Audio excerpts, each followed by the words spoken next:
বুখারী শরীফের মধ্যে রয়েছে, বুখারী শরীফের 4660 নং হাদিসের মধ্যে আছে যে হিংসা করা যাবে দুটি ক্ষেত্রে, শুধুমাত্র হিংসা ঈর্ষা করা যায়, দুটি ক্ষেত্রে শুধুমাত্র ঈর্ষা করা যায়। এটা হিংসাও না, মানে এটা আপনার নিজের ভালোর জন্য, আর অন্য কোনো ক্ষেত্রে হিংসা করা যায় না। এই দুটি বিষয় কি? দুটি বিষয় হলো, আল্লাহ তাআলা কাউকে কোরআনের জ্ঞান দান করেছেন, কেউ হাফেজ হয়েছে, কেউ আলেম হয়েছে। আল্লাহ তাআলা কাউকে কোরআনের জ্ঞান দান করেছেন, সে ওই জ্ঞান অনুযায়ী সে আমল করে, 5 ওয়াক্ত নামাজ পড়ে, কোরআন তেলাওয়াত করে। তাহলে আপনি ওই ব্যক্তির ক্ষেত্রে মনে মনে এটা ভাববেন, হায় আল্লাহ, আমারে যদি আপনি এই জ্ঞান দিতেন তাহলে আমিও আমল করতে পারতাম। এতটুকু বলার সুযোগ আছে, মানে আপনি তার থেকে শিক্ষা নেবেন, হায় আমিও যদি পারতাম, আমি যদি করতাম।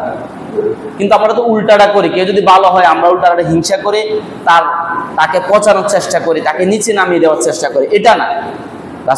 রাসূল কারীম সাল্লাল্লাহু আলাইহি ওয়াসাল্লাম বলতেছেন, কাউকে যদি আল্লাহ তাআলা কোরআনের জ্ঞান দেয়, সে যদি ওই অনুযায়ী কোরআন তেলাওয়াত করে, আমল করে, তাহলে আপনি সেটা দেখে নিজে আফসোস করে বলবেন, হায় আল্লাহ, আমি যদি এই জ্ঞানটা পাইতাম, আমি যদি কোরআনটা মুখস্থ করতে পারতাম, আমি যদি সহি শুদ্ধভাবে কোরআন তেলাওয়াত করতে পারতাম, আমি যদি অমুকের মতো 5 ওয়াক্ত নামাজ যথাসময়ে এসে পড়তে পারতাম, তাহলে আমার জন্য কতই না ভালো হতো।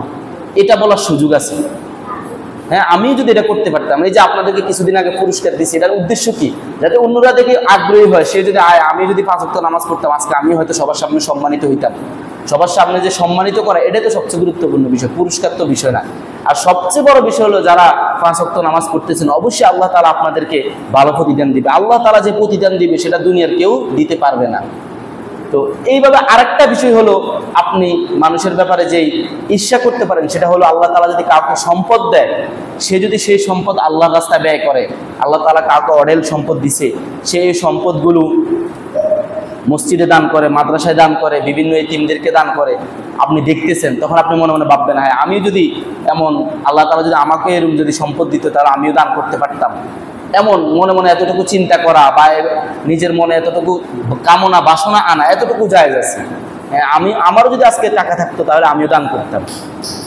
কিন্তু এইভাবে হিংসা করা যাবে না, আর হের টাকা আছে, এই টাকা কই পাইলো, কোনটা আনলো, ওইটা তো আপনাকে আল্লাহ তাআলা কি খোঁজ নিতে বলে না। হে যদি এটা হারাম পথে আনে, সে যদি অবৈধ পথে আনে, সেটা সে আল্লাহ তাআলার নিকট জবাব দিতে হবে। সেটার জন্য সেই আল্লাহ তাআলার নিকট কাঠগড়ায় দাঁড়াতে হবে। আপনি দেখতেছেন সে ভালো কাজ করতেছে, শুধু আপনি মনে মনে এটা ভাববেন, আজকে যদি আমি এমন ভালো কাজ করতে পারতাম। এতটুকু পর্যন্ত জায়েজ আছে, হাদিসের মধ্যে আছে, বুখারী শরীফের 4660 নং হাদিসের মধ্যে আছে। এই দুইটি ক্ষেত্রে মাত্র ঈর্ষা করা, ঈর্ষা করা অর্থাৎ মনে মনে এসব কামনা বাসনা আনা জায়েজ আছে। কিন্তু দুঃখজনক বিষয় হলো, আমরা তো কি বলবো, মানে এত নিচে চলে গেছি।